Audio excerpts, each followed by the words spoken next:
कहते हैं कि किसी ने नहीं समझाया, हमारे लिए तो कोई नहीं आया, पर इसे बाबा साहब का प्रसाद समझे, ठीक है, कि खुद आपके बीच में चल के बुद्धिजीवी वर्ग आपकी बस्तियों में आ रहे। ये हमारी तकदीर है कि लोगों को समझाने के लिए भी कोई नहीं मिलता है। जो सक्षम हो जाता है वो उसका आनंद लेता है और अपनी प्रोग्रेस में ध्यान देता है। लेकिन ये आप लोगों का एक नसीब है या ये उनका दिखाया मार्ग है। ये बाबा साहब ने कहा था ना, way back to your society, ये उन्हीं का बताया हुआ रास्ता है कि देखो हमारे जितने भी सक्षम लोग हैं वो उन लोगों के पास आ रहे हैं जो पीछे रह गए। और अगर उसके बावजूद भी कोई ना समझना चाहे तो किसकी गलती है। तो मेरी एक रिक्वेस्ट है, मैं और हमारे जैसे कितने ही साथी अपनी बस्तियों में काम कर रहे हैं। जैसे अभी हमने पीछे बाबा साहब अम्बेडकर और बाबा ज्योतिराव फुले की जयंती बनाई।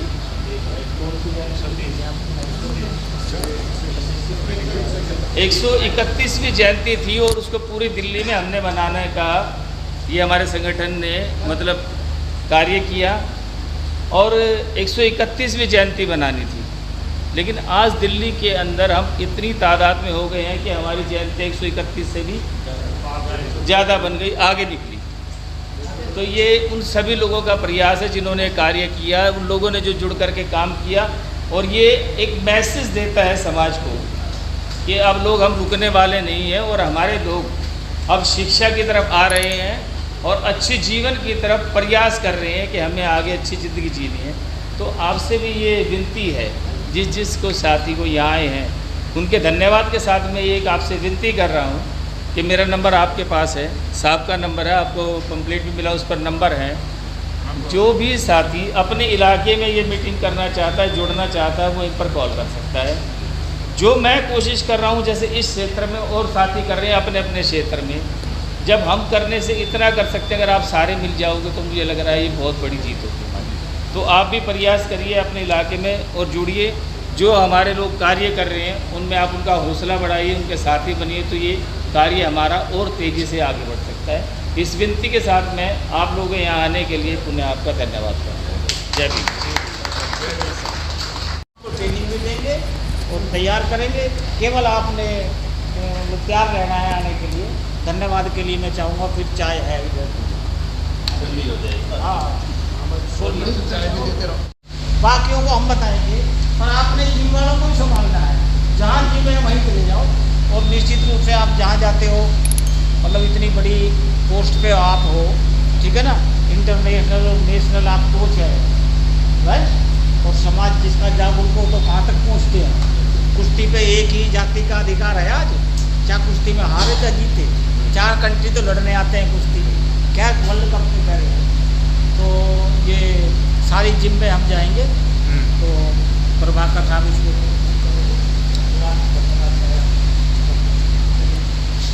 आज की जो ये विचार गोष्ठी रखी गई, इसमें सबसे खुशी की बात यह है कि युवाओं ने इसमें मैक्सिमम हिस्सा लिया है।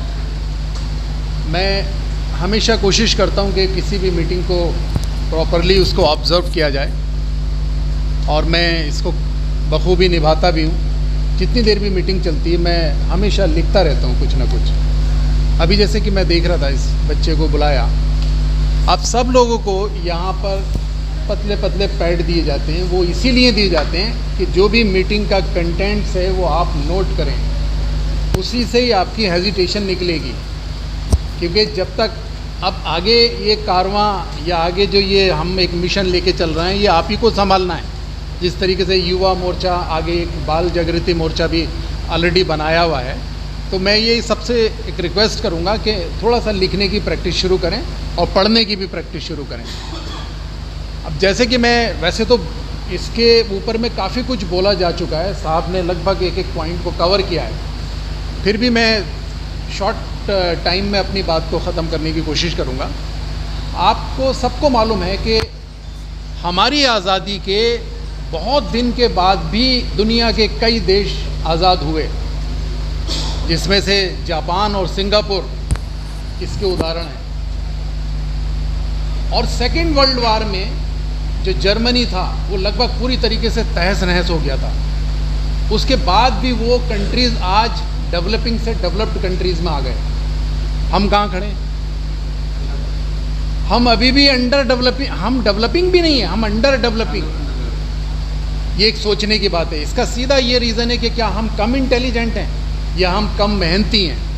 हम लोग भी मेहनती हैं, लेकिन अभी जैसे साहब ने एक बात बताई थी कि वो लोग सिर्फ टेक्नोलॉजी का यूज़ करते हैं, वो किसी सुपरस्टिशंस में नहीं पढ़ते हैं, वो किसी ब्लाइंड बिलीव्स में नहीं पढ़ते हैं, उनके पास में सिर्फ साइंस है। और देखिए वो आज क्या पूरे दुनिया के ऊपर में राज कर रहे हैं। जितने भी वर्ल्ड के डिफेंस सिस्टम है, सबको अपने अपने हथियार बेचते हैं। वो क्या है? वो टेक्नोलॉजी है और इसके अलावा कुछ नहीं है। और हमारे देश के अंदर सिर्फ हम जातियों में बटे हैं, हज़ारों साल से हज़ारों जातियों में हम बटे हुए हैं। उसके बाद भी सारे के सारे लोग अपनी अपनी जातियों पर गर्व कर रहे हैं। कोई ख़ुद को ग्रेट चमार लिख रहा है, कोई ख़ुद को गर्व से कहो हम वाल्मीकि बोल रहा है, कोई ब्राह्मण लिख रहा है, कोई अपने आप को गुज्जर सम्राट लिख रहा है। लेकिन इतनी सारी जातियों में बटे होने के बाद भी क्या अभी कभी हमने सब सोचा है कि जातियाँ जो हैं वो समाज को तोड़ने का एक षड्यंत्र होती हैं? जातियाँ तो अपने आप में एक गाली होती है, इसके पर हम कैसे गर्व कर सकते हैं? फिर भी हम सब लोग अपनी अपनी जातियों में बटे हुए हैं और अपने अपने ऊपर में गर्व कर रहे हैं। डॉक्टर अम्बेडकर की मैंने एक किताब पढ़ी थी, Pakistan and the partition of India. उसमें डॉक्टर अम्बेडकर ने क्लियरली मेंशन किया है कि जब तक हमारा देश आज़ाद था और उसके बाद में जो हम गुलाम बने, ये सिर्फ भारतीयों की गलतियों की वजह से हुआ था। और वो दिन दूर नहीं है कि हमारा देश शायद फिर से गुलाम ना हो, लेकिन हम मनुवाद के चंगुल में जिस तरीके से जकड़ते चले जा रहे हैं, हम ज़रूर उनके फिर से गुलाम बनेंगे, इस बात में कोई शक नहीं है। हम उन सब बातों को छोड़ के हम सारे कर्म कांड कर रहे हैं। जैसे अभी बताया, हमारे अंदर वो इंटरेस्ट ही नहीं है कि हम अपने आप घरों में बुक्स रखें। हम कभी लिटरेचर नहीं खरीदते। मैंने बहुत सारी मीटिंगों में देखा, बाहर में भी बहुत सारे स्टॉल लगे होते हैं, उसके बाद भी हम किताबें नहीं खरीदते, क्योंकि हम चाहते हैं कि कोई हमें किताब दे दे और हम उसको घर में ले जा के रख दें। अभी एक जगह और हम बैठे हुए थे, कहीं पे इसी तरीके की चर्चा चल रही थी। जो साहित्य फ्री में मिलता है वो साहित्य फिर आप लोगों के द्वारा रद्दी में ही बेचा जाता है। इसलिए साहित्य को हमेशा ख़रीद के पढ़ें। मैं सबसे यही रिक्वेस्ट कर रहा हूँ। और जिस हिसाब से अपना, जैसे लोग अपनी अपनी, अभी साहब ने कुछ ओबीसी के ऊपर में भी बोला, आप ख़ुद भी देखिए कि इतने बड़े बड़े बहुजन आंदोलन होते हैं, लेकिन उसमें हमारा बहुजन ओबीसी समाज जो कभी उस डॉक्टर अम्बेडकर की विचारधारा से नहीं जुड़ता है। आज भी देखिए आप, सारे के सारे जो पाखंडवाद को ढोने का काम भी ओबीसी के समाज के लोग ही करते हैं। आज भी हमारे ऊपर में जो दलित उत्पीड़न होता है वो भी ओबीसी समाज के लोग ही करते हैं। आपको याद होगा कि मिर्चपुर में, हरियाणा के मिर्चपुर का कांड, मरने वाले कौन लोग थे और मारने वाले कौन लोग थे? मध्य प्रदेश की आपको घटना याद होगी जो शिवपुरी में घटी गई थी। मरने वाले बच्चे किस समाज के थे और मारने वाले कौन लोग थे? अभी बदायूं में भी एक घटना हुई है। रोज़ाना कोई ना कोई घटना होती चली जाती है, लेकिन ओबीसी समाज आज भी अपने आप को ब्राह्मण समाज से कम नहीं समझता है। मेरी सबसे ये रिक्वेस्ट है, आप अपनी अपनी जातियों पे गर्व करना छोड़िए। इस तरीके के जो छोटे छोटे प्रोग्राम्स जो लगाए जा रहे हैं वो उनके ऊपर में आप कीजिए। अब मैं छोटी सी बात से समुद्र मंथन पे आता हूँ। साहब ने समुद्र मंथन के जो इनिशियल स्टेजेस थे वो बोले।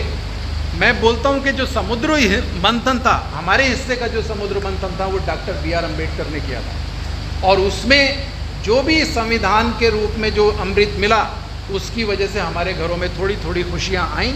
और उस प्रोसेस में जो विष निकला था, जो उसका बाई प्रोडक्ट था, वो डॉक्टर B.R. अम्बेडकर ने स्वयं पिया और अपने अपने 4-4 बच्चों की कुर्बानी देने के बाद भी वो हमारे बीच में अमर हो गए। आप ज़रा सोच के देखिए कि जिन देशों में गुलाम प्रथा थी, औरतें और बच्चे सड़कों और बाज़ारों में बिकते थे, आप उनसे पूछिए कि उन्होंने आज़ादी की क्या कीमत चुकाई है। हमारे हिस्से की ज़िल्लत, हमारे हिस्से की बेइज्जती डॉक्टर B.R. अम्बेडकर ने झेली और हमें आज़ाद कराया। अब बात यह है कि इस डॉक्टर अम्बेडकर के जो सपनों का भारत है, उसमें बुद्धिजीवियों की क्या भूमिका होनी चाहिए, ये एक बड़ा सवाल है। बुद्धिजीवियों की ये भूमिका होनी चाहिए कि जो मनुवादी लोग हैं, जो संविधान के ख़िलाफ़ काम करते हैं या जिन्होंने ज़िंदगी भर डॉक्टर B.R. अम्बेडकर के ख़िलाफ़ काम किया, उनकी आंखों में आंखें डालकर उनसे पूछना पड़ेगा कि जाति उत्पीड़न के ख़िलाफ़ आप लोगों ने सड़क पर उतर के कितने आंदोलन किए, या जातियों, आपने जातियों को समाप्त करने के लिए कितने आंदोलन किए। ऐसा आंदोलन कोई भी ये जो मनुवादी लोग नहीं चलाते, वो आपको हमेशा विद्यालय की तरफ ना ले जाके शिवालय की तरफ ले जाने की कोशिश करेंगे। हमें उनको पहचानना होगा। दुश्मन कोई दूर नहीं है, सिर्फ हमें उसकी पहचान करनी है और अपने बच्चों को सबको अच्छे से अच्छी शिक्षा देने का काम करें, क्योंकि शिक्षा एक ऐसा हथियार है जो सवालों को जन्म देता है। आप अगर शिक्षित होंगे तभी आप पूछेंगे कि आप बताइए कि एक बच्चे के सिर के ऊपर में हाथी की गर्दन कैसे लग सकती है। जब तक आप शिक्षित नहीं होंगे कैसे आप बच्चों से बोलेंगे कि बंदर कैसे उड़ सकते हैं। अगर उड़ते थे अब क्यों नहीं उड़ते वो। हम बहुत सारे लोग बोलते हैं अपने आप में कि नहीं साहब, अभी हमारे समाज में कुछ कुप्रथाएं हैं जिनको दूर जाने में अभी टाइम लगेगा। अरे भाई, आप 3500 साल से पिट रहे हो, आपको और कितना टाइम चाहिए। बहुत सारी कुप्रथाएं थी देश के अंदर, सती प्रथा भी थी ना, वो कहाँ है अब, ख़त्म हो गई। आप ही लोगों ने ख़त्म किया, अंग्रेज़ों ने आके ख़त्म किया उसको ज़बरदस्ती, और वो अब आज का प्रैक्टिस में नहीं है वो। तो इस तरीके से बहुत सारी प्रथाएं जो हमारे समाज में चल रही हैं, उनको सबको ख़त्म करना है। इस जागृति मोर्चे का यही एक BSNS का एक यही पर्पज़ है कि हम छोटे छोटे जहाँ जिसको जहाँ मिले वहाँ पर मीटिंग करें, मीटिंग कॉल करें। हम लोग आते हैं, दूर दूर से आते हैं, आप लोगों के बीच में आते हैं, आप लोग भी आते हैं, यहाँ भी बहुत सारे लोग दूर दूर से आए होंगे। वो आके सब एक दूसरे की बात शेयर करते हैं। और मैं ये भी कोशिश करूँगा सिर्फ ये जिम्मेदारी वक्ताओं पे ना छोड़ें, अपने अपने बीच से भी वक्ता पैदा करें। ये जितने भी बच्चे बैठे हुए हैं, लड़के बैठे हुए हैं, सब लोग अपने हाथ में सबके पैड है, सब कुछ ना कुछ उसमें नोट करें। मैं जब भी यहाँ बैठता हूँ मैं हमेशा कुछ ना कुछ नोट करता रहता हूँ, इससे आपको बोलने के लिए कंटेंट्स मिलते हैं। तो मैं आप सबको बस यही मैं बोलना चाहता हूँ कि आज की जो सभा में आए हैं आप लोग सभी ने, आज का वेदर भी थोड़ा सा गर्म है, उसके बाद भी आप लोग आराम से बैठ के ध्यान से सबकी बातों को सुना, इसके लिए आपका हार्दिक अभिनंदन। मेरी तरफ से सबको जय भीम, जय संविधान, जय भारत।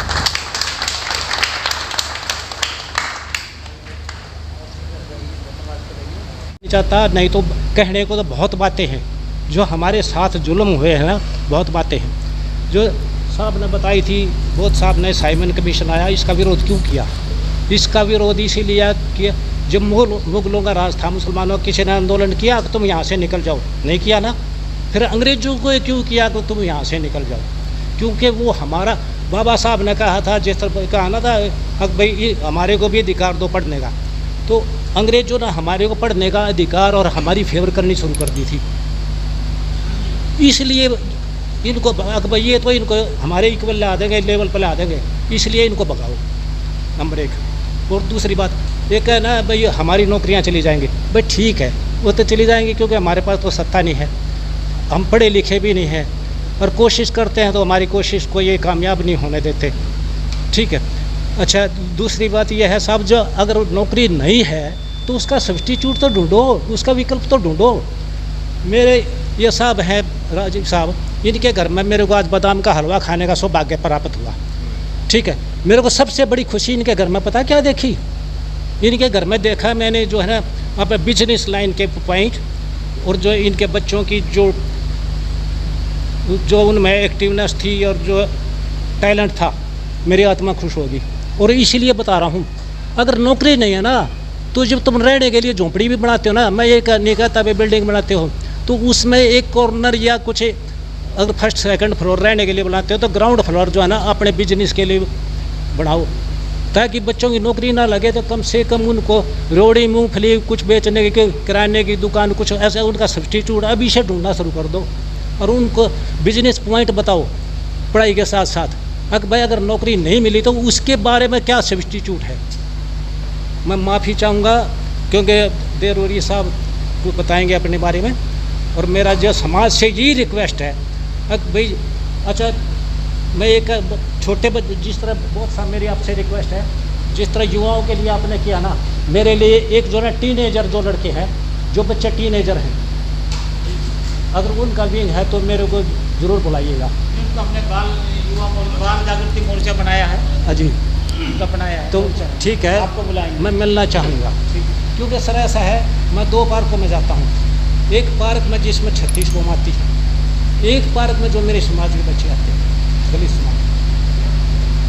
सुबह वहाँ जाऊँगा तो शाम को उनके पास उनको मोटिवेट करता हूँ, उनको बताता हूँ और उनके पॉइंट उनकी राय जानना चाहता हूँ और उनको सारी ये बताता हूँ अगर भाई कैसे क्या ज़िंदगी जीनी है और कौन तुम्हारे दुश्मन है कौन तुम्हारे दोस्त है।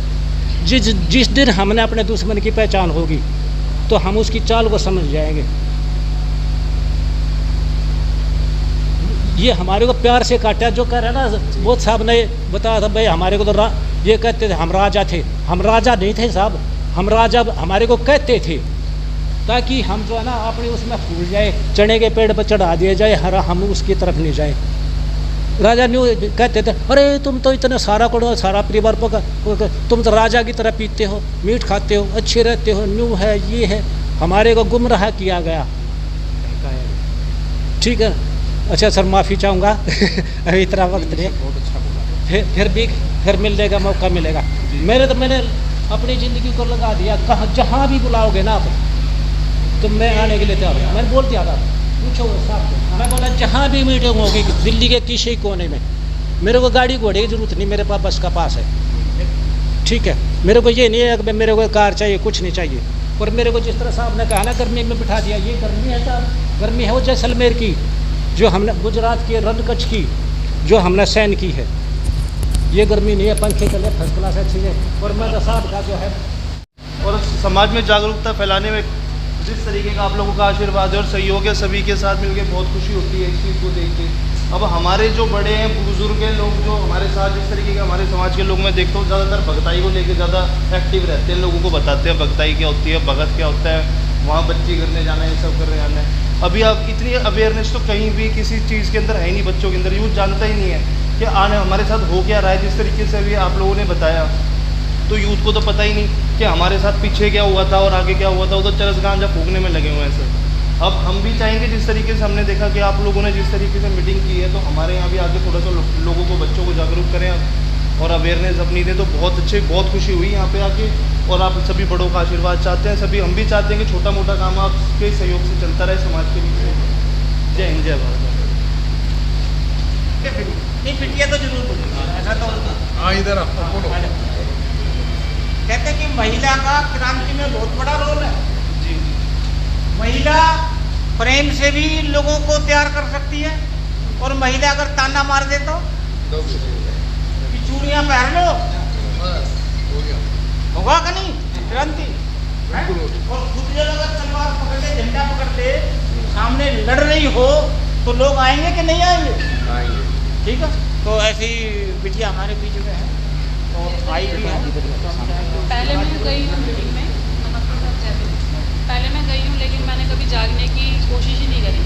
यहाँ से सुना, यहाँ से निकाल दिया। गुरुजी काफ़ी प्रेशर भी करते हैं, लेकिन हमें बुरा लगता है उस चीज़ का कि नहीं पता नहीं गुरुजी ऐसा क्यों बोल रहे हैं, ये है वो है। हमें लगता है शायद उनका पर्सनल अपना कुछ है, नहीं, हम उस चीज़ को समझना ही नहीं चाह रहे।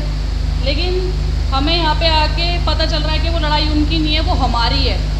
वो हमारे लिए लड़ना चाह रहे हैं, अपनी आने वाली पीढ़ी के लिए लड़ना चाह रहे हैं। वो हमें जागरूक कर रहे हैं ताकि हम अपने बच्चों को आगे जाकर जागरूक कर सकें कि वो अपने लिए तो कम से कम लड़ सकें। हमें पता ही नहीं हम किस गड्ढे में जा रहे हैं। तो यहाँ पे आके मुझे बहुत अच्छा लगा। Thank you so much sir, Guruji, आपने बुलाया, इस काबिल समझा कि हम भी अपने समाज को आगे बढ़ा सकते हैं। और मैं बहुत कोशिश करूँगी और ज़रूर करूँगी अपने समाज को आगे बढ़ाने के लिए, अपने आगे बच्चों को जागरूक करने के लिए कि हमारे साथ क्या हुआ, क्या हो रहा है और आगे क्या हो सकता है। तो मुझे आके यहाँ पे आज बहुत अच्छा लगा। Thank you so much. Thank you sir, thank you Guruji, and sorry. हमारे एक भक्ति आए हुए हैं। हाँ बिल्कुल, ये भी हम तो युवा कहेंगे, असली जिम वाले तो यही है। तो हम चाहेंगे 2 मिनट हम कंक्लूड करेंगे। आ जाओ। अभी अम्बेडकर जी का आशीर्वाद से भी बच्चों को ट्यूशन क्लास देता हूँ। गवर्नमेंट जॉब की तैयारी करना नहीं, तैयारी करवाते हैं छुड़ाते हैं। बेटे इसलिए मैं आपको बुलाया, तो मैं जानना चाहता हूँ आप बच्चों को ट्यूशन दे रहे हो ना, बस आपकी जरूरत थी हमारे को, क्योंकि हम कितने काम तो सब बूढ़े गुजर गए। ठीक है, जो यंग मैन है ना, यूथ है, उनको टाइम नहीं है अपने परिवार पर पालन पोषण करने से। ठीक है, और जो आप है ना, जो बच्चों को ट्यूशन दे रहे हो, असली तो जो है ना समाज सेवक आप हो। बेटे बात बताओ आपने क्या पढ़ाना है। जब आप सब्जेक्ट उनकी तैयारी कराते हो ना, इंग्लिश की वो पढ़ाने, एक तो इंग्लिश जिस चीज़ को भी पढ़ाते हो ना, बिल्कुल रूट से पढ़ाओ, बिल्कुल रूट से। ठीक जड़ से साथ में एक पीरियड अपना दो चाहे 10 मिनट 5 मिनट 15 मिनट 20 मिनट उनका ऐसे रखो जो साहब ने बहुत साहब ने करना। एक मिनट सर एक मिनट नहीं अभी सबको थोड़े ना कोई नहीं मैं 2 मिनट वो बताओ बाबा साहब के बारे में और हमारी क्या कंडीशन थी और क्या होने जा रही है जो बहुत साहब ने बता रहा है इधर वो बच्चों के दिमाग में डाल दो बस। चलो ठीक है कोई बात नहीं। हाँ जी और साथी कोई मेरा जय वाल्मीकि जय भीम। और आप सबको मैं बताना मेरा ये कहना है कि